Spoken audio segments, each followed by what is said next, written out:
Hey there, foodies and Uber Eats users. Welcome back to our channel, where we make tech stuff super simple and straightforward. Today, we're diving into how to update your name on Uber Eats in 2025. Whether you've just gotten married, corrected a spelling mistake, or want to personalize your account, updating your name is a quick process. By the end of this video, you'll have it sorted out in no time.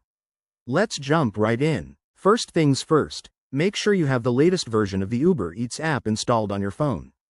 Head over to your App Store, search for Uber Eats, and update if needed. This ensures you're using the 2025 features, which include enhanced security for profile changes. Once you're all set, open the Uber Eats app and log in with your account credentials. You'll land on the home screen, so tap on your profile icon. That's usually in the top right or bottom corner, depending on your device. It looks like a little person silhouette or your initials. Now, in your profile section, scroll down until you see Account Settings or Personal Information. Tap on that, and look for the option that says Edit Profile, or specifically, Name. Once you find it, tap to edit. You'll be prompted to enter your new first and last name. Double check for accuracy to avoid any future issues. After entering your new name, the app might ask for verification.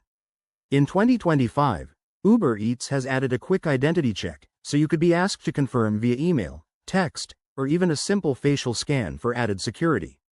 Follow the on-screen instructions to verify. It only takes a minute.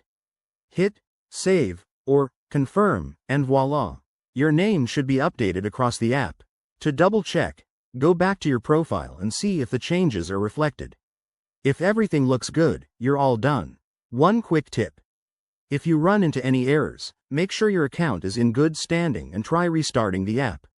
And remember, updating your name helps with order accuracy and personalization.